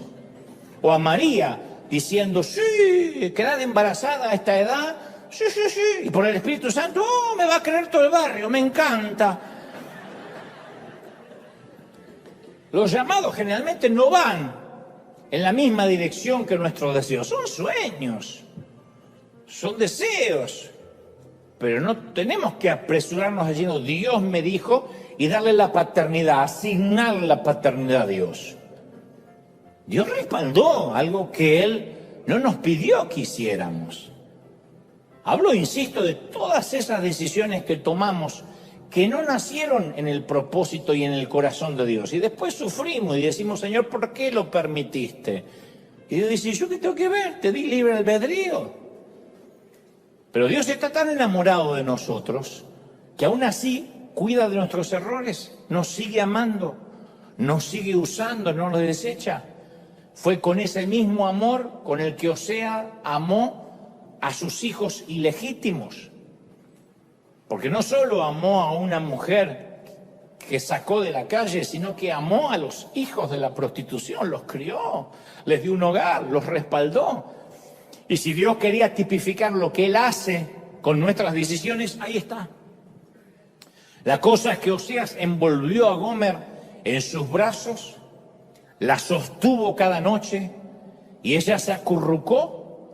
Y uno podría ver ese cuadro y piensa, se va a quedar ahí toda la vida. Es lo soñado por una mujer de esta estirpe. Pero tampoco fue lo que Gomer hizo. Diríame en mi casa, piel de pollo. Porque eso es lo que Dios hace por nosotros. Nosotros hemos traicionado su confianza no una vez, decenas, cientos de veces. Y nos hemos visto más de una vez caminando por esas calles de las cuales alguna vez Él nos llamó y nos sacó. Eso es lo que Dios hace cuando a veces creamos nuestro propio infierno y nos quemamos en las llamas de nuestros errores tontos. Él hace lo que otros no harían. Todavía se preocupa por nosotros. La religión dice, ya no vuelvas a pisar la iglesia después de lo que hiciste. Dios no, a pesar de nuestra vergüenza, confusión y el trauma, Él nos ama, Él nos vuelve a buscar. Su gracia nos alcanza otra vez, y otra vez, y otra vez, y otra vez, y otra vez, y otra vez, y el crédito no se agota, y otra vez, y otra vez. ¿Celebramos por eso, sí o no? Cualquier persona diría que no nos merecemos eso, y tiene razón. Pero Él vació sus bolsillos y nos amó tanto que dio el regalo más grande para los pecadores más grandes. Está enamorado de nosotros, aún a pesar de nuestro pasado y de nuestra reincidencia. Porque a veces pensamos que, bueno, el Señor nos perdonó una sola vez allá en la cruz, pero después yo la fregué, yo la regué, y ahora lo agoté a Dios. Y Él dice, no, mi sangre es muy valiosa como para que por un error tuyo yo te deje de amar y de buscar. Y una de las cosas que quiero enfatizar es que el protagonista o la protagonista de esta historia no es Gomer. El verdadero Oscar de la Academia es para Oseas, cuyo amor se roba la película, el espectáculo. Es su amor la que saca a esta mujer del pasado. Es esa clase de amor que solo Dios puede dar. Ahora, cualquier religioso nos va a abandonar en la mesa de esclavos. Que paguemos por la infidelidad, eso hace la religión, paga por lo que hiciste. Cometiste una infidelidad, un abuso, una violación, un aborto y quieres que te felicite, no, paga. Y a un amor tan escandaloso como el de Oseas lo llamarían pecado, les daría asco. Pero es mucha responsabilidad, y lo entiendo, pedirle a un religioso que se encargue de otorgar gracia. ¿Qué va a otorgar gracia si apenas puede dar misericordia? Esa clase de amor, para sacarnos de nuestro pasado, solo Dios la tiene.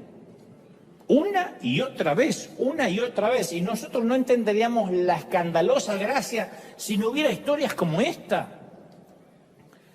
Solo Él puede redimirnos de nuestro pasado.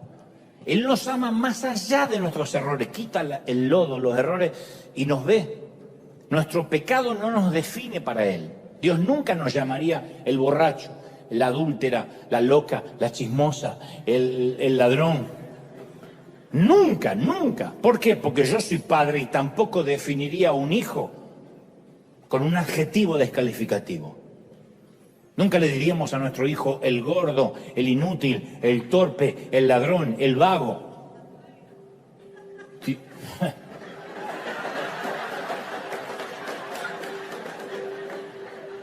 Este es un Dios que cree en la persona menos prometedora. Oseas recuperó a su esposa, la llevó a casa y poco a poco, con el cuidado con el que cosería un sastre muy sagaz, cosió su corazón roto, reconstruyó su autoestima. El amor hace eso. Sanó sus pensamientos, restableció lo que la vida había destruido. Nunca te olvides que Dios también es el Dios de nuestro pasado, porque a veces pensamos que Dios llega a nuestra vida cuando conocemos la cruz, cuando nos arrepentimos. Pero Dios también es el Dios de nuestro pasado. Aunque nosotros en ese momento no seguíamos a Dios, Dios ya nos seguía, ya nos conocía. Él estuvo allí en los momentos más tristes, aunque nosotros no sabíamos ni quién era Dios. Él sí sabía desde el vientre de nuestra madre quién éramos. Isaías 52:1 dice: despierta, despierta, vístete de poder, oh Sión. Vístete tu ropa hermosa, oh Jerusalén, ciudad santa, porque nunca volverá a tocarte, ni incircunciso ni inmundo. Sacúdete el polvo, levántate, siéntate, suelta las ataduras de tu cuello, cautiva hija de Sión. Me sorprende cómo Dios le habla a su pueblo como si Oseas le hablara a Gomer. Porque así dice Jehová, de balde fuisteis vendidos. En otras palabras, no debiste haber sido puesta o puesto en la mesa de esclavos. Por tanto, sin dinero seréis rescatados. Y el Señor nos rescató sin dinero por su sangre exclusivamente. Entonces, hay un día mejor esperándonos.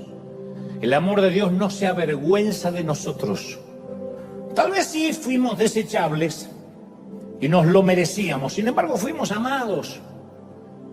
Y no podemos ser amados sin ser cambiados. Porque cuando experimentamos amor, desarrollamos belleza. Esto es verdad hasta a nivel físico. Los psicólogos dicen que estar enamorado aumenta los latidos del corazón, hace que el flujo sanguíneo fluya más, la cara brilla, hasta la panza desaparece. El estar enamorados hace que el cerebro segregue dopamina y serotonina, que son dos tipos de transmisores. La dopamina nos produce placer y euforia y la serotonina nos hace sentir felicidad. Las pupilas se dilatan, de manera que nuestros ojos se ven más brillantes, claros. O sea, cuando nos aman, cuando te aman, te hacen más atractivo, más atractiva. Pero estamos acostumbrados al tipo de amor que busca a alguien que tiene cierto valor. Bueno, ¿por qué me voy a enamorar de ese o de esa? ¿Qué tiene para darme? Pero existe otro tipo de amor que crea valor de lo que se ama. Es un amor sin sentido común, un amor que rompe las reglas. El amor que tuvo Dios por ti y por mí, rompe las reglas. Y como dije al inicio, a pesar de lo irracional que pueda parecer, Dios suele desafiar, frustrar, desconcertar nuestros preceptos culturales, nuestros sesgos, nuestros sistemas de creencias, mediante métodos poco convencionales. Y Él nos ama de una manera escandalosa. Pablo lo definió así en Romanos 5:6, dijo: difícilmente habrá quien muera por un justo. Bueno, dice Pablo después, tal vez aparezca alguien que se atreva a morir por una persona buena, no lo dudo. Pero Dios demuestra su amor por nosotros en esto, en que cuando todavía éramos pecadores, Cristo ya murió por nosotros. No esperó que nos arrepintamos. ¿No es fabuloso? Voy a morir por esa prostituta. Así que no ocultemos nada. Dios está consciente de todos nuestros secretos y nuestros esqueletos en el armario. Y lo que es aún mejor, está dispuesto a romper todas las reglas religiosas tan solo porque nos ama demasiado. No hay un solo día que no deje de pensar en esto. Nos ama demasiado el Señor. No sabes cómo te ama el Señor, princesa. No sabes cómo te ama el Señor, príncipe. Vamos a celebrar al Rey de Reyes por este mensaje. ¡Cómo nos ama el Señor! ¡Aleluya! Dale un aplauso grande. Celebra, celebra. Celebra al Señor de señores, al Rey de Reyes. Nos ama el Señor. Bendito eres. ¡Aleluya! ¿Nos ama el Señor, sí o no? Nos ama demasiado. Y de tal manera que nos da segunda, tercera, cuarta, quinta, sexta oportunidad. No te rindas, porque el Señor no se rinde contigo. Sé que hay muchos que pueden haber entendido el mensaje mal e irse con culpa diciendo: yo soy súper infiel. Espero que no, espero que el Espíritu Santo te haya dado luz para entender que la infidelidad, aunque le duele a Dios, aunque lo deja sin respiración, no varía lo que Él te ama, no mengua lo que Él siente por ti. Te ama el Señor demasiado y no está dispuesto a perderte. Nadie arrebata de mi mano los que son míos, dice el Señor. Él no está dispuesto a perderte ni por un pecado, ni por tu error, ni por tu caída. Así te ama el Señor. No importa lo que me digan, porque me escriben muchos y me dicen, estás ocasionando un libertinaje en la iglesia, estás ocasionando que la gente no busque la santidad. Pero cada vez que voy a las Escrituras y veo a Jesús con ojos nuevos, Él habla de gracia, de gracia, de gracia, de gracia, y por eso lo llevan a la cruz.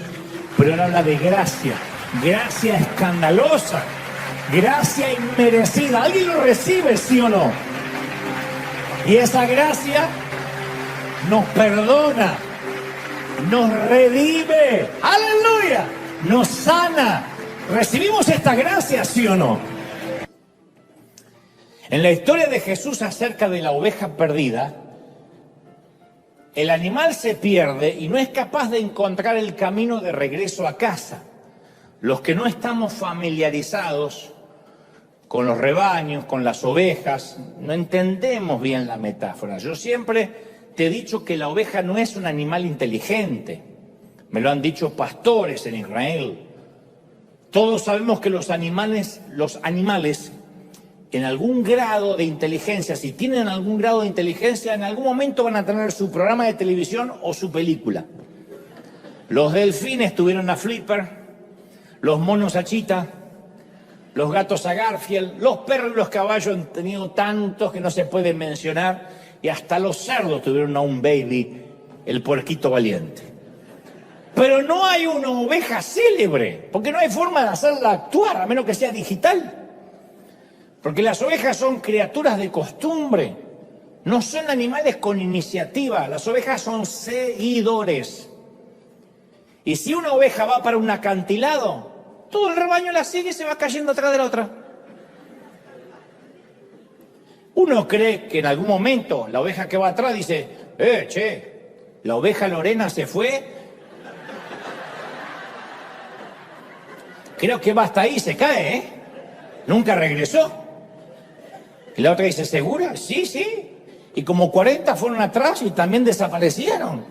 ¿No deberíamos tomarnos un minuto y considerar el camino antes de que nos lancemos también al vacío? ¡No! Las ovejas solo siguen. Solo piensan, yo las sigo. Me parece una buena idea. ¡Pac! ¡Pac! ¡Pac! Y van cayendo. En Israel, un viejo pastor que era nuestro guía nos contaba que cuando una oveja se echa de espaldas, hay que tener mucho cuidado porque queda indefensa.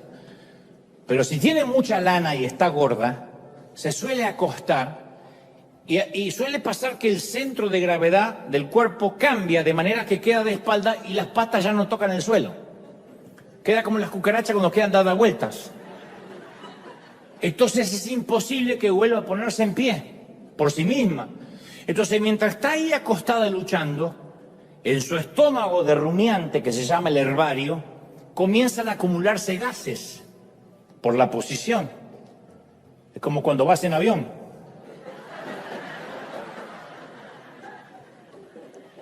Que baja del avión, te quieren saludar y dice, espera, ¿qué pasó? Te llenas de gases por la presurización. Bueno, la oveja también se presuriza. La oveja es una oveja gorda. La oveja también se presuriza. Y al expandirse estos gases, tienden a impedir la circulación de la sangre a las extremidades del cuerpo, especialmente las patas. Entonces, si el tiempo es caluroso y soleado, la oveja echada puede morir en pocas horas. ¿Y de qué murió? Durmiendo. Y en ocasiones nosotros tampoco podemos enderezarnos por nuestra propia cuenta. Necesitamos que nos busquen al igual que Gomer. Entonces, ¿qué hay en nuestra vida, insisto, que estamos empecinados en ocultar y que nos va a costar la vida? Tal vez no la vida física, pero sí la vida espiritual, la vida del alma. Cuando yo era adolescente y salía a pasear, siempre mi madre quería saber si la ropa interior, la que no estaba a la vista, estaba limpia. Entonces yo decía, ¿te gusta más? ¿Y cómo está lo de adentro, lo que no se ve? Camisetas, calcetines, calzones. Porque a ella le preocupaba, no sé, preocupación de las madres de antes, que si yo tuviera un accidente, Ella era la que pasaba vergüenza si me veía en el calzón sucio o amarillento. Ella solo quería asegurarse que cuando la policía viniera, no importa si yo estaba mutilado, desfigurado, paralizado, que la policía no piense que la madre lo dejó salir con calzones sucios. Entonces yo, durante años, yo pensé que la primera cosa que la policía chequeaba en los accidentes era, a ver, fue un accidente grave, no creo que sobreviva, oficial, está bien, revisen su ropa interior. Veremos qué clase de madre tuvo la víctima.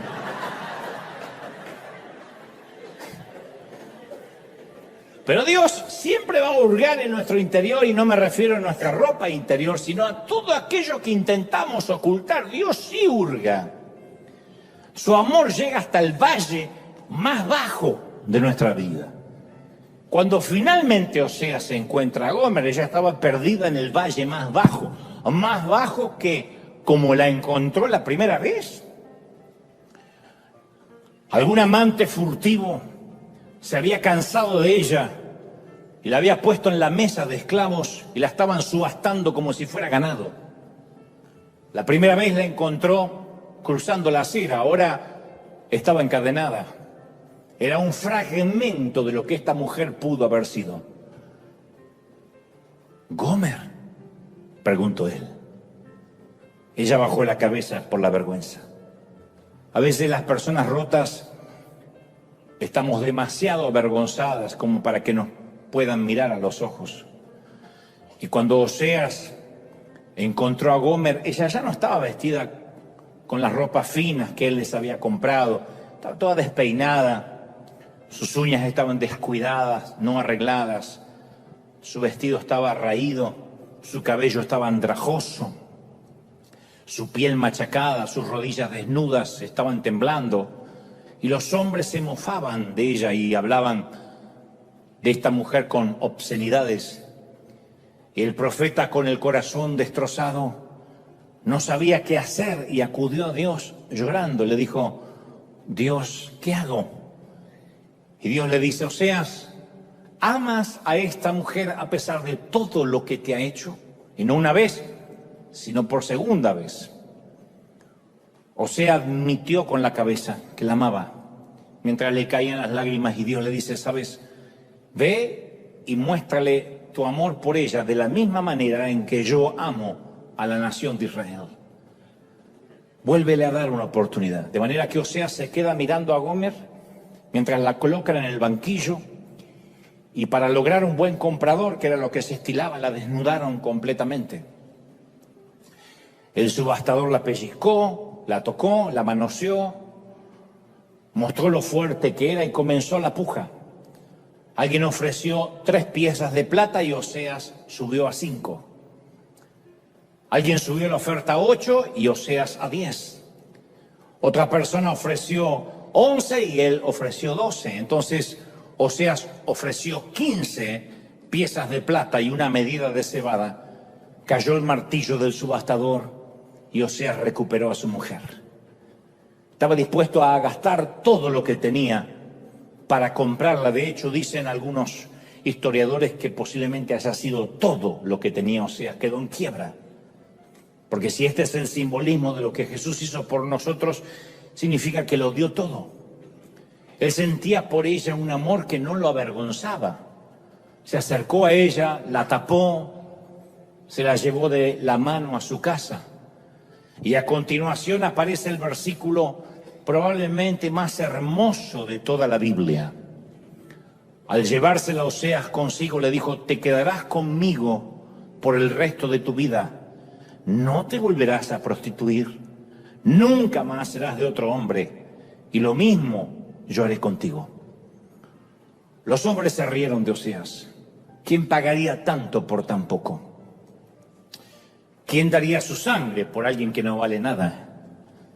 Él la amaba, y antes de dejarla ser lo que antes era, antes de dejar que se encadenara de vuelta a su pasado, antes de permitir que la vendieran como esclava, para obedecer los caprichos lujuriosos de cualquier viajero extraño, Él la redimiría, Él la perdonaría y Él le daría una segunda oportunidad porque la amaba, la iba a redimir, la iba a redimir.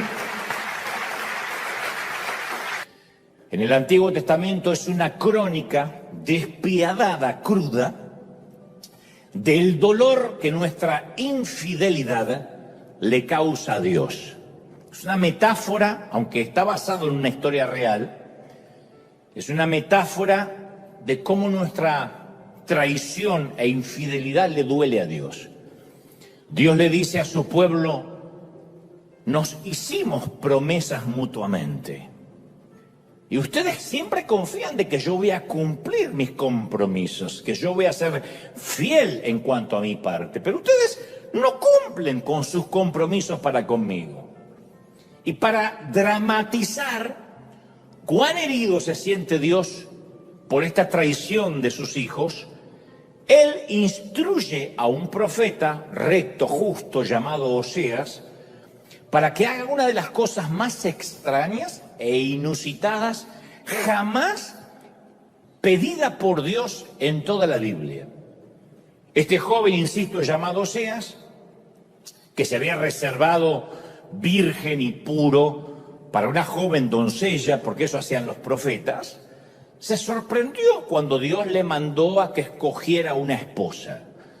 Porque Dios no lo envió al templo para que eligiera entre las vírgenes a la compañera apropiada, tampoco lo envió entre las princesas delicadas que fueron entrenadas y cuidadas por las comadronas para una persona a su medida, sino que le dijo al joven profeta que fuera a la zona roja.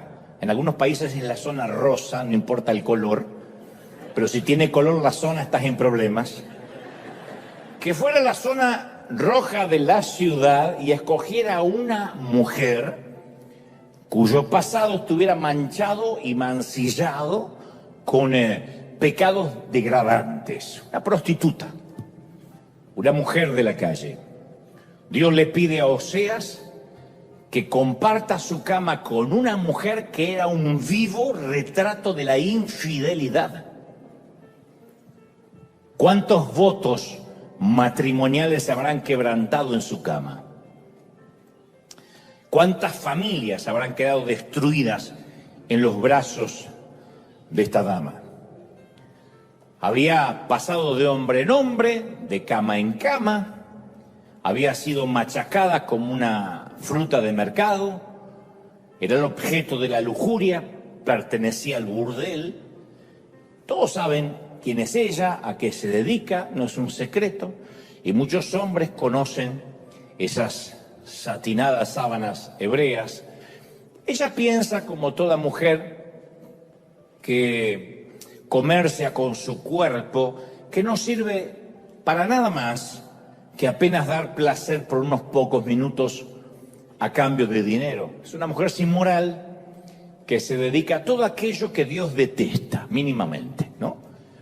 Su descenso en el abismo de la corrupción moral era intencional, no sabemos cómo llegó ahí, pero lo hacía intencionalmente y hasta ahora parece que era irreversible. Ella vive en el mismo sótano de la jerarquía moral.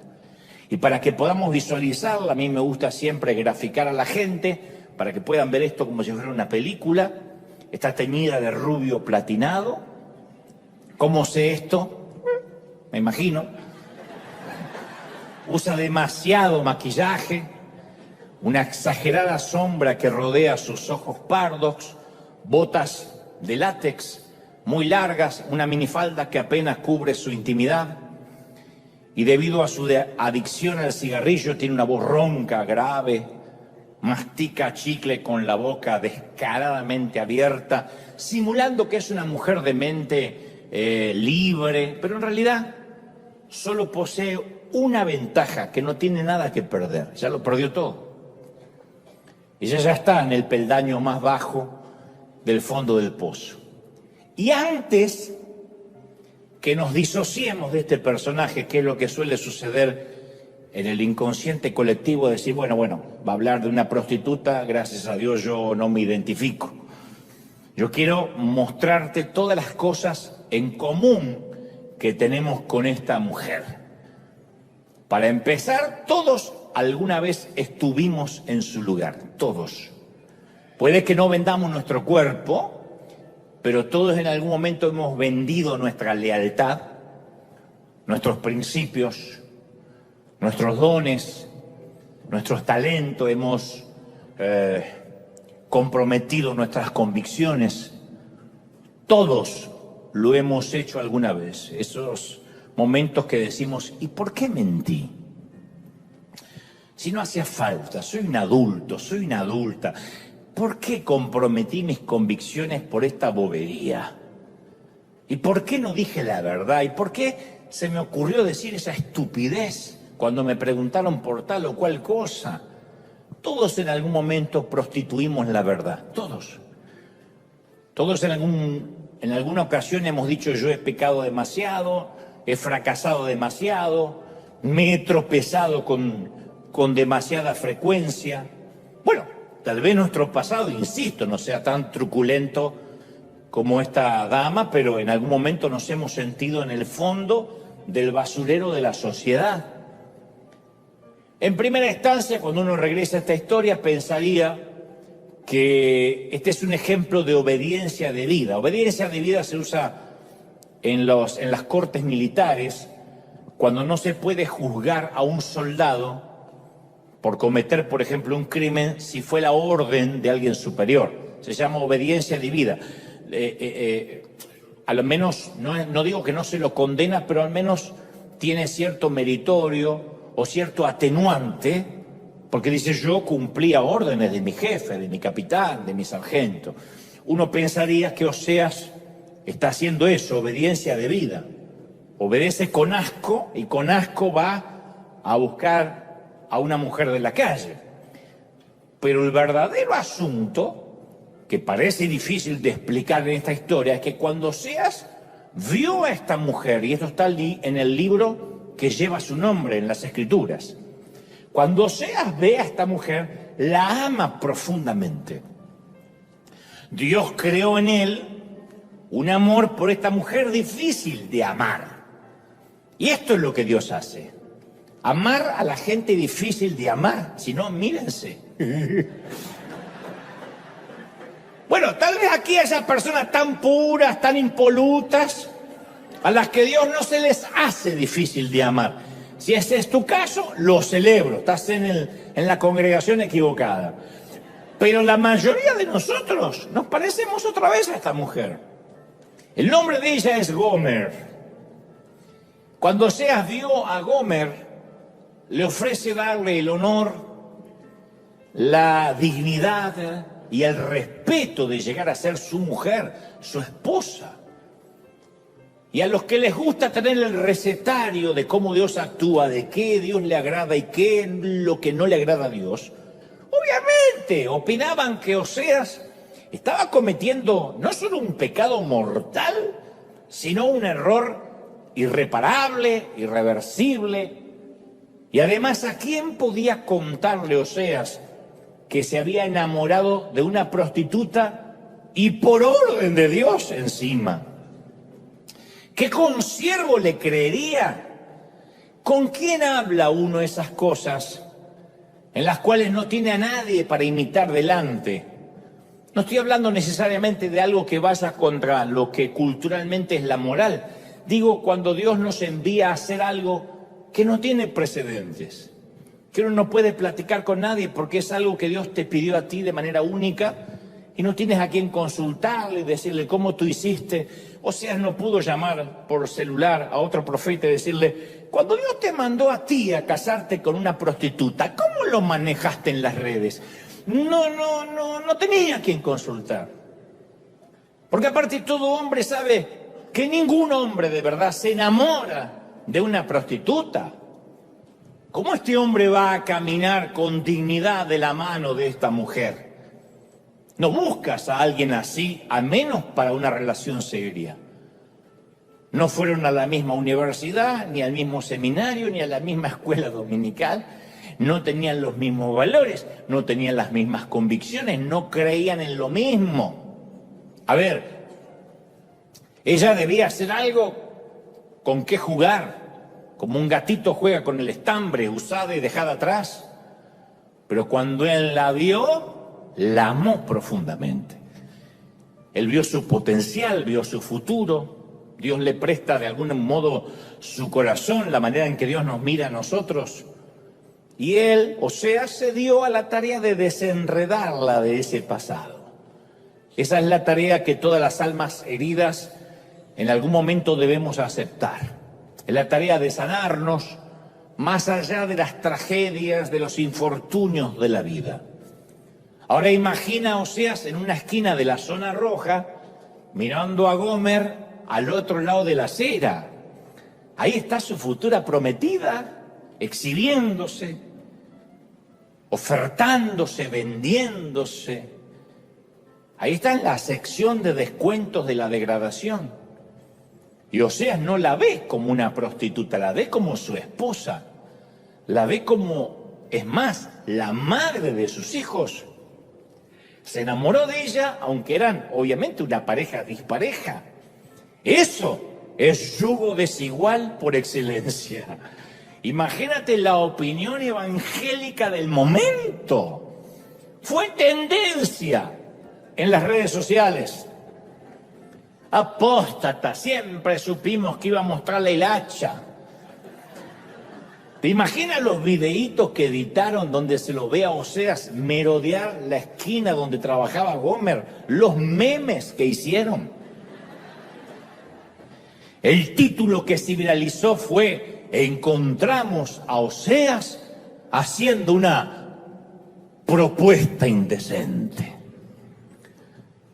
Pero el amor suele ser poco racional y no siempre resiste el sentido común, y menos si viene por orden intelectual de Dios. El amor intoxica el consciente de la opinión pública. A veces yo conozco a cierta gente y me pregunto, de verdad, no sé si te lo has preguntado, yo me pregunto, ¿de verdad Dios moriste por este tipo? ¿Cómo es que? A ver, cuando tú dijiste de tal manera amó Dios a todo el mundo, no es todo, ¿no es cierto? No incluiste, no puedes incluir a este, no manches, no. Y después me doy cuenta que en primera instancia yo estoy fuera de esa relación, yo no conozco el corazón de ese hombre, de esa mujer. Y en segunda instancia es obvio que no me estoy viendo al espejo hace mucho.